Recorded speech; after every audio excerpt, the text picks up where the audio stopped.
وحده لا شريك له وأشهد أن سيدنا ومولانا محمدا عبده ورسوله أما بعد فأعوذ بالله من الشيطان الرجيم بسم الله الرحمن الرحيم يوم يحمى عليها في نار جهنم فتكوى بها جباههم وجنوبهم وظهورهم هذا ما كنتم لأنفسكم فذوقوا ما كنتم تكنزون صدق الله العظيم.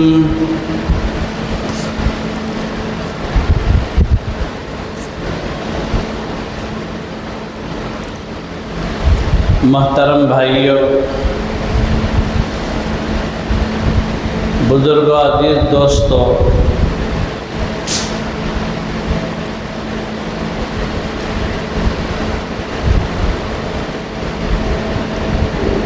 اسلام کے بنیادی ارکان میں سے ایک رکن زکوٰۃ ہے۔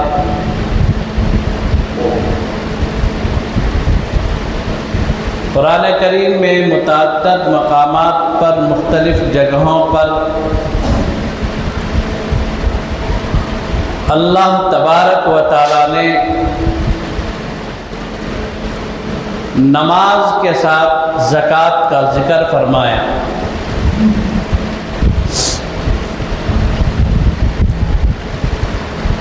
امام الانبیاء، محبوب کبریا جناب محمد الرسول اللہ صلی اللہ تعالیٰ علیہ وسلم جب معراج میں تشریف لے گئے تو اللہ کی بارگاہ میں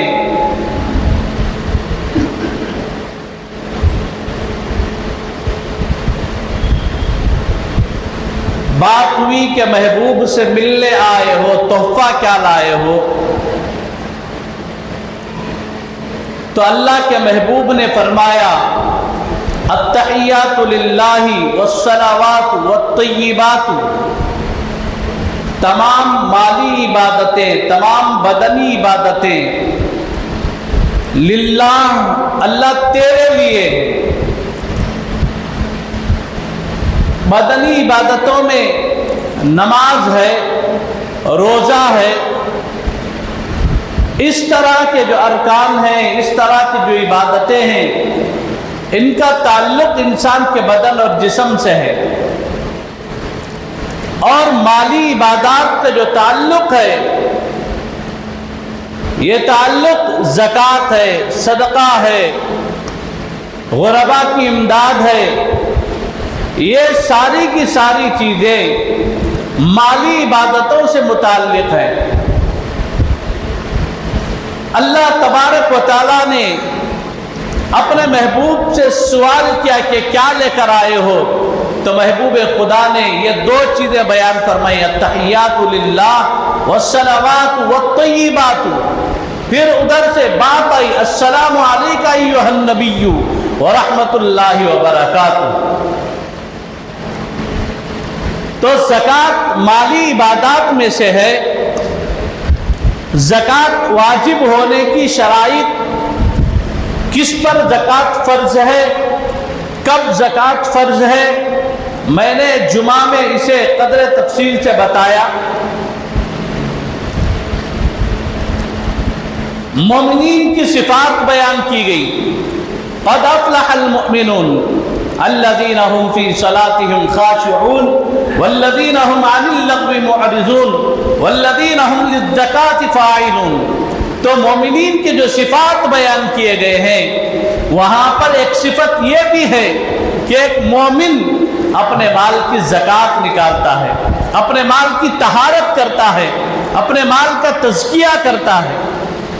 یہ ایک مومن کی شان ہے، ایک مومنانہ صفت ہے، ایک مومنانہ کردار ہے۔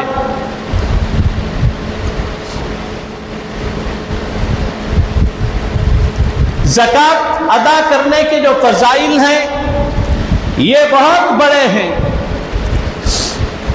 اما عائشہ صدیقہ رضی اللہ تعالیٰ عنہ بیان فرماتی ہیں، اللہ کے نبی حضرت محمد رسول اللہ صلی اللہ تعالیٰ علیہ وسلم نے فرمایا، اللہ نے ایک آدمی کو مال دے رکھا، وہ صاحب ثروت ہے، مالدار ہے، جب وہ مال کی زکوٰۃ نکالتا ہے، وہ صدقات کرتا ہے، جب خیرات کرتا اللہ کے راستے میں، تو پھر ایک فرشتہ اللہ تعالیٰ ایک فرشتے کو اللہ تبارک و تعالیٰ متعین فرما دیتے ہیں، مقرر فرما دیتے ہیں۔ جب یہ مال نکالتا ہے تو فرشتہ کہتا ہے، اے اللہ اس کے مال میں برکت عطا فرما، اے اللہ اس کے مال میں برکت عطا فرما، اس کی روزی میں برکت عطا فرما، اس کی روٹی میں برکت عطا فرما، اس کی صحت میں برکت عطا فرما۔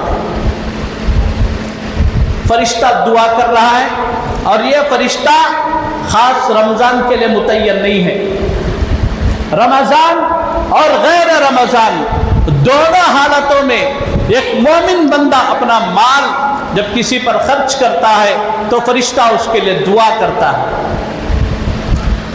اب مال کو تجوریوں میں ہم نے بند کر کے رکھ لیا، اسٹاک کر کے رکھ لیا، تو فرشتہ بد دعا کرتا ہے، اے اللہ اس کے مال میں گھاٹا ہو جائے، اس کے مال میں خسران ہو جائے، اس کا مال برباد و تباہ ہو جائے، اس لیے کہ یہ جو تیری نعمت ہے یہ غربا پر خرچ کرنے کے لیے، یتیموں پر، مساکین پر، نیک لوگوں پر، صلحاء پر خرچ کرنے کے لیے تھا۔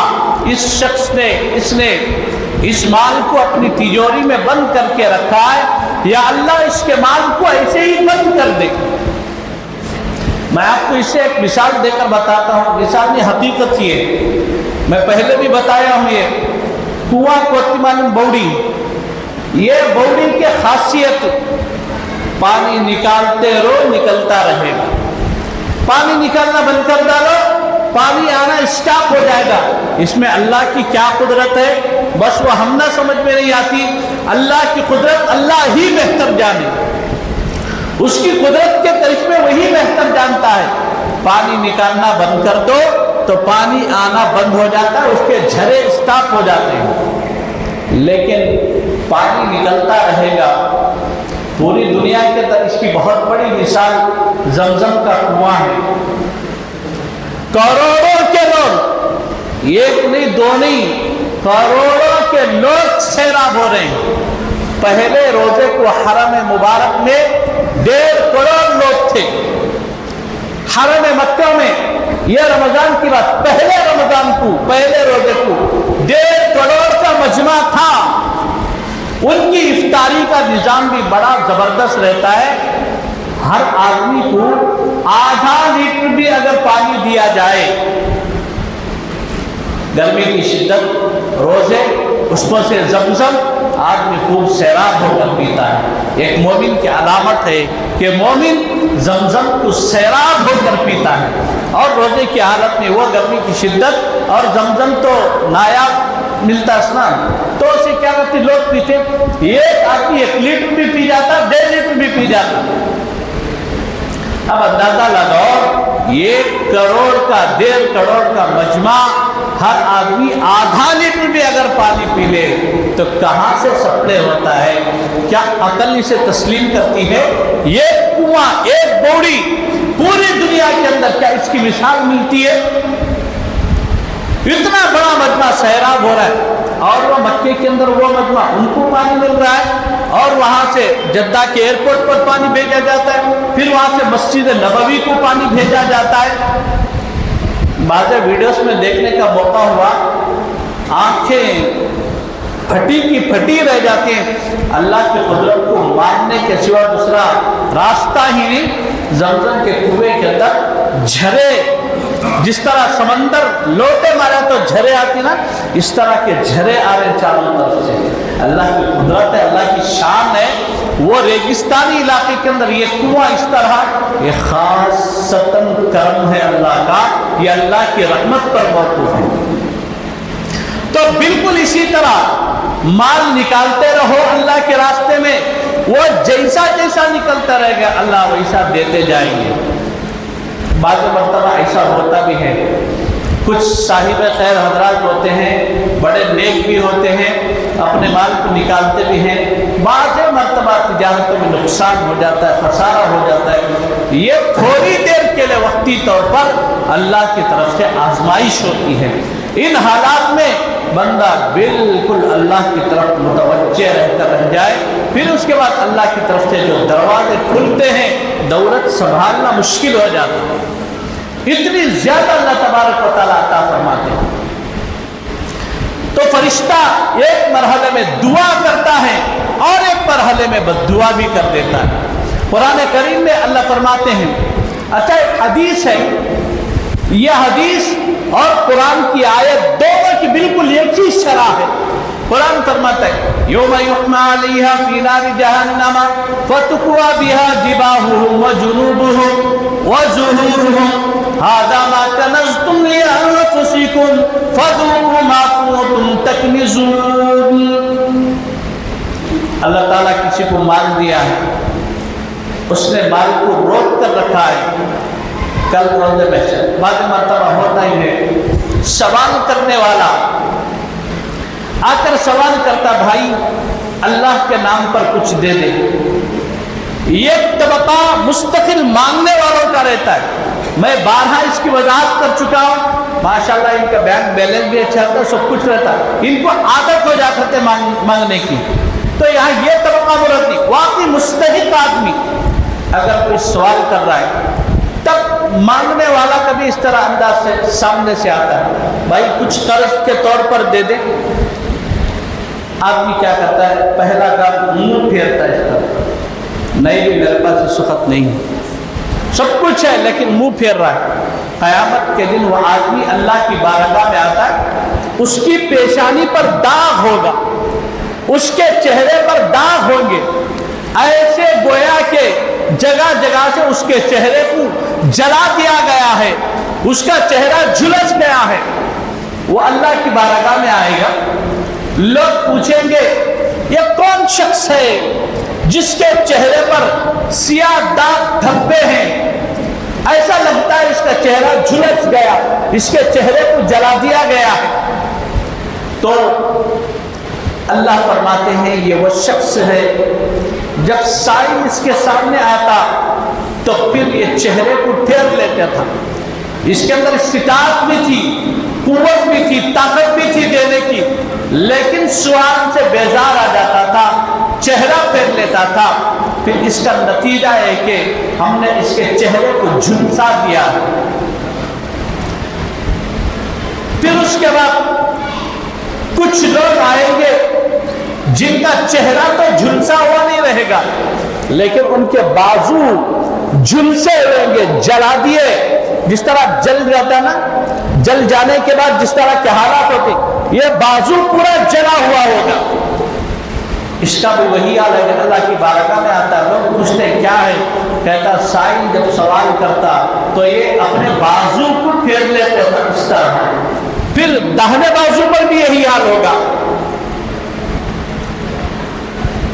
لیکن جب اللہ کی راہ میں کچھ نہ کچھ تو نکال دیتا ہے تو پھر وہ بندہ اللہ کی بارگاہ میں جب پہنچتا ہے اس کا چہرہ 14ویں رات کے چاند کی طرح منور ہوگا، روشن ہوگا، اور اس کا مال اللہ کی بارگاہ میں اس کے لیے حجت کرے گا، میں اس کا وہ مال ہوں،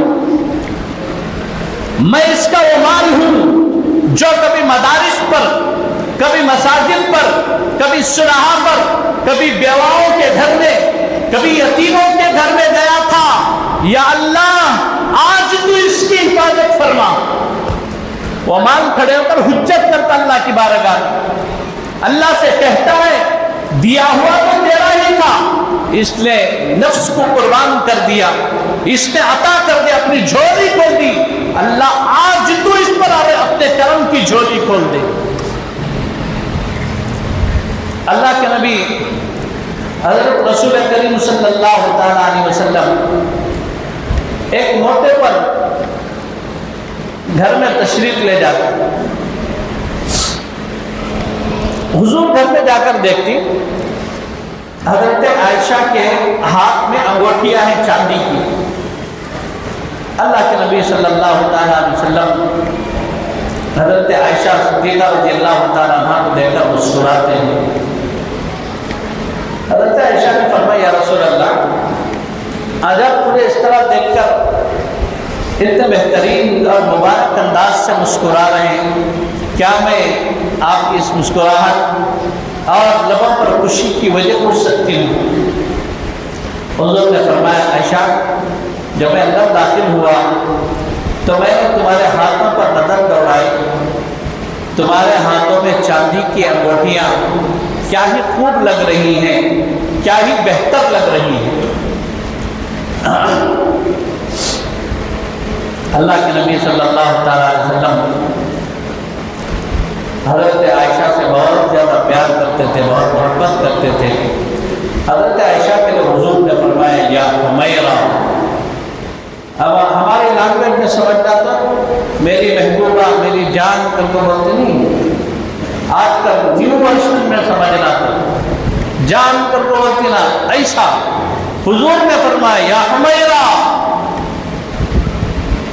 محبت کے ساتھ۔ اور دیکھو، عورتوں کی بہت قربانیاں ہوتی ہیں۔ اب معمولی ایگزامپل ایک رمضان میں لے لو، ہم نہ سو کو اٹھتے ہیں نہیں، 4 گھنٹے 4:30 ہو جاتی، 4:30 کو مصروفات گھر میں لگا، 3 بجے اٹھ کر انہوں ہمارے لیے سحری کا انتظام کرتے۔ اس کے بدلے میں ہمیں کیا دیتے ہیں؟ معاشرے میں بعض جانور پڑ رہے ہیں انسانوں کی جگہ میں، انسانوں کی شکل میں بعض جانور اور حیوان درندے پڑ رہے ہیں۔ اس رمضان المبارک میں بھی باوجود اس کی قربانیوں کے بیویوں پر ہاتھ اٹھانا، ان کو گالی گلوچ کرنا، ان کو مارنا پیٹنا، دھکے دے کر گھر سے باہر نکال دینا، میں کہتا ہوں یہ حیوان قسم کے لوگ ہیں۔ معاشرے میں ان کا نام انسان نہیں، درندہ اور جانور ہونا چاہیے۔ اتنی طلب فرمائی کے بعد بھی ایک مرد اپنی زوجہ کے ساتھ اتنا سب کچھ کر سکتا ہے، میں کہتا ہوں یا تو غیرت نہیں ہے یا تو رحم چھین لیا گیا۔ ایسے بہت سارے حالات سننے اور دیکھنے کو ملتے ہیں۔ اللہ سب کو ہدایت عطا فرمائے۔ تو حضور نبی کریم صلی اللہ تعالیٰ علیہ وسلم گئے، مسکرائے، فرمایا، عائشہ، تمہارے ہاتھ بہت ہی خوبصورت لگ رہے، بہترین لگ رہے ہیں۔ اس کے بعد حضرت عائشہ سے فرمایا، عائشہ، یہ انگوٹھیاں کہاں سے حاصل کی ہیں تم نے؟ حضرت عائشہ نے فرمایا، یہ مجھے میرے والد کے گھر سے عطا ہوئی ہیں، میں نے بہت دنوں سے اس طرح رکھ دی تھی، میں نے آج اس کو پہن رکھا ہے۔ اب اس کے بعد کا جملہ سنو۔ حضور پہلے دیکھے، مسکرائے، محبت کا اظہار کیا۔ طریقہ یہی ہوتا ہے، گھروں کو جب جاتے ہیں، اگر عورتیں سوار کر بند کر رہی تو پہلے سلام کرو، ان کو بولو ماشاءاللہ آج بہت بہترین لگ رہے، بہت خوشنما لگ رہی ہیں۔ اس سے کیا ہوتا ہے؟ دل جوئی ہوتی ہے، دل میں محبتیں آتی ہیں۔ گھر جنت بنانا چاہتے ہیں تو محبتوں کا اظہار کرو۔ گھر سے باہر کبھی محبتوں کا بہت خوب اظہار تو ہو جاتا ہے، لیکن گھر میں کبھی نہیں ہوتا، تو پھر گھر میں سکون کہاں سے آتا ہے؟ طریقہ حضور نے سکھایا ہے، طرز اللہ کے نبی نے بتایا ہے۔ اس کے بعد حضرت عائشہ سے فرمایا، عائشہ، کیا تم نے اس مال کی زکات نکال دی؟ ام المؤمنین سیدہ حضرت عائشہ صدیقہ رضی اللہ تعالی عنہا نے فرمایا، یا رسول اللہ، میں نے اس کی زکات نہیں نکالی۔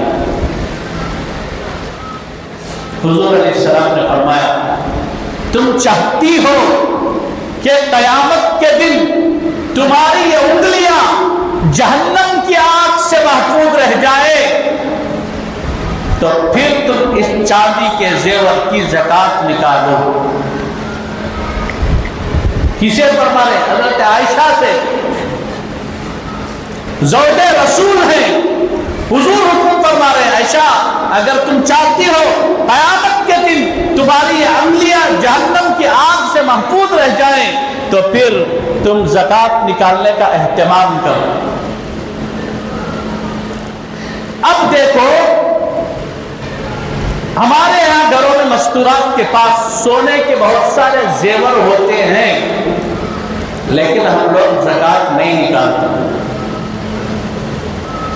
جہاں زکات کے بہت سارے مسائل ہیں، سونا، چاندی، نقدی رقم گھر کے اندر جو حاجت اصلیہ سے زائد ہو، اس پر زکات واجب ہے۔ اب بے احتیاطی کیا ہوتی ہے، گھروں میں 2 لاکھ 3 لاکھ کا سننا تو رہتا مستورات کے پاس، لیکن اس کی زکات کا کبھی اہتمام نہیں ہوتا۔ زکات نکالو تو مال میں برکت ہوتی ہے۔ اب زکات جب ہمیں نکالنے کا اہتمام نہیں کرتے نا، اس کے بعد دیکھو گھر میں مال ہے، زکات بھی نکل رہی ہے، اس کا نقصان آخرت میں بھی ہے اور دنیا میں بھی ہے۔ آخرت میں کیا ہے، یہ جو زیورات ہیں اللہ قیامت کے دن اسے ایک سانپ کی شکل عطا فرما دیتے ہیں، جو رنگ میں بالکل کالا اور گنجا ہوتا ہے، جس کے بال جھڑے ہوئے ہوتے ہیں، اور اس کے دونوں آنکھوں کے درمیان پیشانی پر سیاہ نقطے ہوتے ہیں، اور یہ مال اس کے لیے سبب بنتا ہے جہنم کو لے جانے کا، اور وہ مال سانپ کی شکل میں آ کر ڈستا ہے۔ انسان پوچھتا ہے اللہ کیا ہے، اللہ فرماتے ہیں یہ تیرا مال ہے جس کی تجھے زکات ادا نہیں کی۔ اس لیے گھروں میں جاؤ، جانے کے بعد بیٹھ کر مال کتنا ہے کیلکولیشن کرو، اس کا حساب لگاؤ۔ حساب لگانے کے بعد مال کا جتنا زکات نکل رہا ہے 2.5%، یعنی 2.5% زکات نکلتی ہے، تو جتنا مال ہے اسے رکھو ایک طرف، اس کی قیمت کو کیلکولیشن کرو اور اس کی زکات نکالنے کا ضرور اہتمام کرو۔ اب جب زکات نکل جاتی ہے تو قیامت کے دن بھی حفاظت، آخرت میں بھی، یہاں بھی وہاں بھی، دونوں جگہ حفاظت۔ زکات نکل لی، گھر میں مال ہے، اب یہ مال پورے سال گروی رکھنے کے نوبت کو نہیں پہنچتا، سنگے میں پیسے لینے کی ضرورت محسوس نہیں ہوتی، حرام کے پیسوں کی طرف لپکنے کی طرف اللہ حفاظت فرما لیتے ہیں۔ سود، پیاز، بڈی، سنگے، فلا آج ہماری پریشانیوں کا سب سے بڑا المیہ یہی ہے۔ بہرحال ایک تو قیامت کے یہ احوال، اور دنیا کے اندر اللہ اس کے مال میں برکت عطا فرماتے، اضافہ فرماتے۔ اب زکات کو کیلکولیشن کر لیے، کیا کرنا، زکات کسے دینا۔ رمضان میں تھوڑا فجر کے بعد بیٹھتے ہیں، ان کو تو الحمدللہ مسائل سمجھ میں آ گئے، اور جمعہ میں آتے نا، جمعہ ٹو جمعہ، انہوں تو بھی ذرا سن لو مسائل۔ اب یہ کسے دینا، اس کے جو سب سے پہلے مرحلے میں مستحق کون کا تو رشتہ دار، خاندان کے لوگ، رشتہ داروں کو زکات کا پیسہ نکالنا۔ رشتہ داروں میں کسے، 2 بھائی ہیں آپس میں، ایک بھائی مالدار ایک بھائی غریب، تو ایک بھائی دوسرے بھائی کو لے جا کر دینا۔ اب تو جانے کا بھی مسئلہ نہیں، اب جا کو بھی دینے کا مسئلہ نہیں، اب کیا تو فون پے، گوگل پے نہیں، 99% آج الحمدللہ یہ چلتا ہے۔ تراویح کی نماز پڑھنے کے آپ کو بیٹھ کو پیسے بھیج دو، فون کر کو، چھوٹا بھیجنا، سلام کر کو، بولنا نہیں اے تجھے زکات کے پیسے دے دیے، جا تو کپڑے لے لگا رہے، نہیں، بالکل جائز اس طرح کے ورڈ استعمال کرنا۔ کیا بولنا ہے، زکات کا پیسہ، لیکن کیا بولنا، میں تجھے کیا کہ گفٹ بیچ کو ہوں، عید کے خرچہ کو کیا کر رہے ہیں، انشاءاللہ میں گھر کو آتا ہوں، اور بھی اللہ میرے ہاتھ سے کیا ہوتا میں تیری ہیلپ کرتا ہوں، تو میرا بھائی کیا بھی پریشان ہو جانا ہو۔ یہ الفاظ استعمال کرو، دل چکنی نہیں ہونا، دلوں کی حفاظت ہونا، یہ کیا مسئلہ ہو گیا؟ اب ماشاءاللہ ہمارے معاشرے میں بھانا کرتا کرتی سائڈ کچھ، میں ایسے کھلی بات بتا رہا ہوں، کافی ہے کہ الحمدللہ ویسے بھایا سال میں ایک بار بھی یہ بھائی کو بھان کے گھر کو جانے کی توفیق نہیں ملتی، اس کے حالات کیا ہیں، اس کے مالی حالات کیا ہیں، میری بھان رمضان میں کیا زندگی گزار رہی ہے، کن حالات سے نبرد آزما ہے، کبھی سوچے؟ جاؤ بھانا کے گھر بیٹھو، ہمارے ہاتھ میں کیا کی نکالو، یہ رقم انشاءاللہ پھر آپ کو میرا ہاتھ سے کیا ہوتا، میں تیری مدد کروں، تو تیرا تعاون کروں، میں تیرا بھائی نہیں، یہ جملے کتنے اچھے رہتی ہیں۔ تو بھائی آپس میں بھائی کو، اور بھائی بہن کے لیے، بہن مالدار ہے، بھائی کمزور حالات میں ہے، تب بہن بھائی کے گھر پہنچ جائے، جا کو بھائی کو بھائی کو بٹھانے کو تسلی دے کو، ان کے ساتھ اچھا سلوک کر کو، ان کے ہاتھ میں کچھ ہتھیار رکھ کر، اس سے زندگیاں خوشحال رہتی ہیں۔ تو پہلا مرحلہ آپس میں بھائیوں کو دیکھو، پھر اس کے بعد خاندان میں ماں کو نہیں دے سکتے، باپ کو نہیں دے سکتے، نانا کو نہیں دے سکتے، دادا کو نہیں دے سکتے، دادی کو نہیں دے سکتے، سید کو زکوٰۃ نہیں دے سکتے، کافر کو زکوٰۃ نہیں دے سکتے، نابالغ کو زکوٰۃ نہیں دے سکتے، یہ سب چیزیں شرائط میں چاہیے۔ تو جب مال ہمارا نکلتا ہے، پھر اللہ تبارک و تعالیٰ اس مال کی حفاظت فرماتے ہیں۔ اللہ کا حکم ہو گیا، جسم کی زکوٰۃ اللہ کی عبادت، اللہ کی عبادت میں جسم کو تھکاؤ، اور مال کی زکوٰۃ بس نکالنا ہے۔ جب اس طرح اللہ کے احکامات کی فرما برداری ہوتی ہے تو پھر اللہ اپنی مدد و نصرت عطا فرماتے ہیں۔ ایک سال گزرنا مال پر، ایک سال گزر گیا تو زکوٰۃ واجب ہو جاتی۔ مال تجارت، ایک آدمی کے پاس ایک بہت بڑا پلاٹ ہے، 2 کروڑ کا پلاٹ، کہتے کیا خاص کون کو لیا ہے سو گھر بننے، اب اس کے اوپر زکوٰۃ ہے نہیں، اس کے اوپر زکوٰۃ نہیں ہے۔ یہاں ایک شرط ہے، حاجت اصلیہ سے زائد ہو۔ اب یہ جو پلاٹ اور یہ جو جگہ لے کر ہے، اس کی قیمت گرچہ کہ 1 کروڑ یا 2 کروڑ ہی کیوں نہ ہو، یہ رہنے کے لیے گھر بننے کے واسطے ہے۔ ہاں اگر یہ تجارت کے لیے، فروخت کر کو نفع کمانا تجارت کے لیے ہے، تو پھر یہ مال تجارت کے حکم ہے، اس پر زکوٰۃ۔ کتنے چیزوں پر؟ سونے پر، چاندی پر، نقدی رقم پر زکوٰۃ، ڈائمنڈ پر زکوٰۃ نہیں۔ کیا اللہ کی قدرت ہے؟ حالانکہ اس کی قیمت کیا؟ ڈائمنڈ، ہیرے، جواہرات پر زکوٰۃ نہیں ہے۔ سونے کا ایک ہار ہے جس کی قیمت 1 لاکھ روپے، اس کے ڈالر میں ایک ڈائمنڈ جڑا ہوا ہے، اس کی قیمت 1 کروڑ روپے۔ اب زکوٰۃ کیسا نکالنا اس کی؟ وہ ڈائمنڈ کا جو نقطہ اس میں جڑا ہوا ہے، کیا اس کی بھی زکوٰۃ نکالیں گے یا پھر صرف سونے کی؟ ڈائمنڈ کا جو ایک نقطہ، ایک نگینہ جو لگا ہوا ہے، اس کی زکوٰۃ نہیں ہے۔ جتنا سونا ہے صرف اس سونے کے زیور کی زکوٰۃ نکالیں۔ اور خصوصاً مستورات کے لیے جا کر گھروں میں مسئلہ بتاؤ، اہتمام کرو، کیلکولیشن کرو، اس کے مستحق بھی میں نے بتا دیا۔ انما الصدقات للفقراء والمساکین والعاملین علیہا والمؤلفۃ قلوبہم وفی الرقاب والغارمین فی سبیل اللہ وابن السبیل۔ یہ 8 مصرف ہیں جن کو میں نے بیان کیا ہے، ان میں تلاش کر کے زکوٰۃ دو۔ خاندان میں دے دیے، ہو گیا۔ اس کے بعد پڑوس میں تلاش کرو، محلے میں تلاش کرو۔ اس کے بعد جو نمبر آتا ہے دینی مدارس، زکوٰۃ کا مال مسجدوں میں نہیں لگا سکتے، تعمیرات میں نہیں لگا سکتے، مدرسے والے کو زکات دے دو.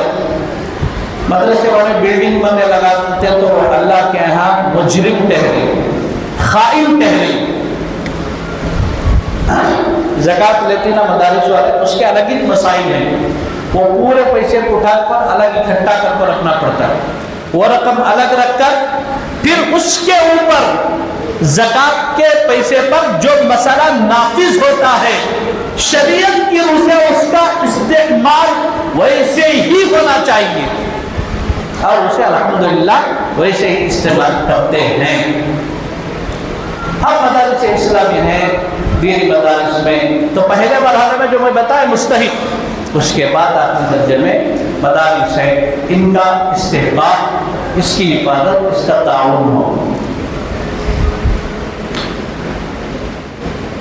پہلے مرحلے میں خاندان والے, رشتہ دار, دوسرے مرحلے میں پڑوسی, تیسرے مرحلے میں محلے کے افراد. یہ ترتیب چلتی ہے زکات میں. اور آج کل زکات نکالنے میں جو کوتاہی ہو رہی ہے یہ بہت زیادہ کوتاہی ہوتی ہے. حضرت مولانا رشید احمد گنگوہی رحمۃ اللہ علیہ نے ترک گناہ میں لکھا ہے جب زکات نکالنا بند ہو جاتا ہے تو بارشیں بند ہو جاتی ہیں. اب گرمی کی شدت بھی ہے, وہ وقت کی گرمی مار رہی ہے, نہیں, کہاں کی ایک گناہ ہوا تو کہاں کی ایک عذاب آتا ہے. ایک عذاب ایک گناہ کے بدلے میں قرآن کہتا ہے ظہر الفساد فی البر والبحر بما کسبت ایدی الناس. دنیا میں جو کچھ بھی ہوتا ہے یہ انسانوں کے ہاتھ کا کمایا ہے. ماہ رمضان المبارک کے 18 روزے گزر گئے. کتنے؟ 18 روزے. دوسرا عشرہ 2 دن باقی ہیں, دوسرا عشرہ ختم کر کو تصور کرو. اب ہمارے پاس صرف کتنے دن باقی ہیں؟ صرف 10 دن باقی. اتوار کا دن ہو جاتا نہیں, اتوار کے بعد سے حساب لگا کتنے دن باقی ہیں. آج سے حساب لگا تو 12, اتوار کے دن سے حساب لگا تو ایک عشرہ, صرف 10 دن. بھائیوں, اس کا ایک ایک لمحہ بھی بڑا قیمتی ہے. اللہ کے سامنے رو, مناؤ اللہ کو. اس کے راتوں کی تہجد کا قیام کرو, پابندی کرو, اللہ سے مناؤ, اپنی حاجتوں کو اللہ سے طلب کرو, اللہ ضرور مدد کریں گے. اللہ سے دعا فرمائے, اللہ مجھے اور آپ کو پوری